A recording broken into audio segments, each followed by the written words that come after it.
एक तरफ 12 करोड़ रुपए का चमचमाता आलीशान बंगला और दूसरी तरफ एक खटिया जिस पर एक गर्भवती महिला को लादकर कच्ची उबड़-खाबड़ रास्तों से मीलों दूर अस्पताल ले जाया जा रहा है।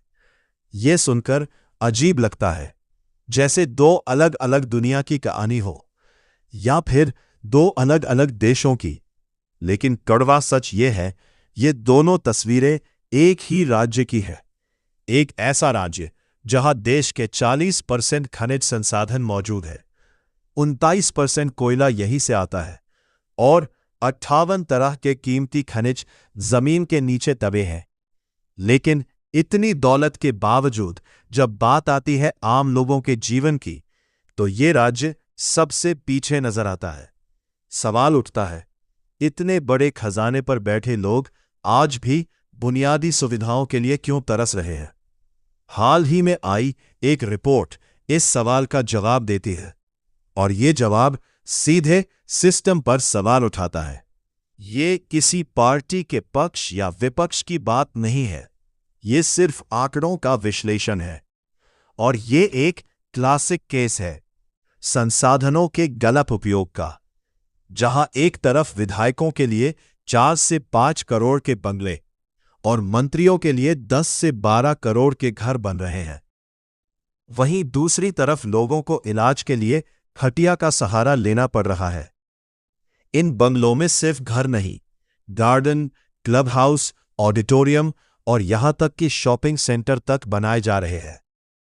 और सबसे चौंकाने वाली बात, विधायकों को 8,700 स्क्वायर फीट तक जमीन दी जा रही है, जिसकी कीमत 4 से 8 करोड़ तक आंकी गई है।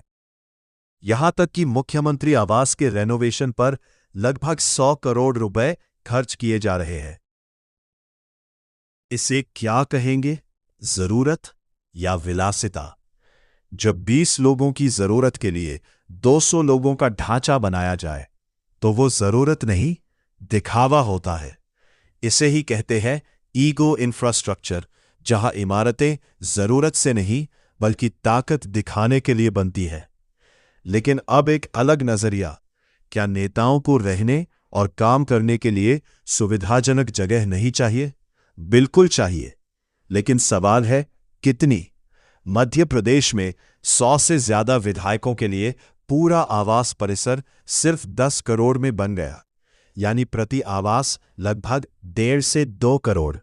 और यहां एक एक घर 5 से 12 करोड़ का। यही फर्क है जरूरत और विलासिता में।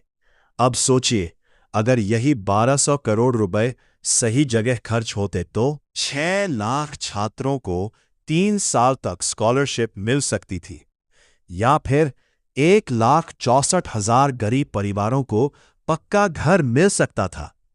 एक तरफ 100 वीआईपी और दूसरी तरफ लाखों आम लोग।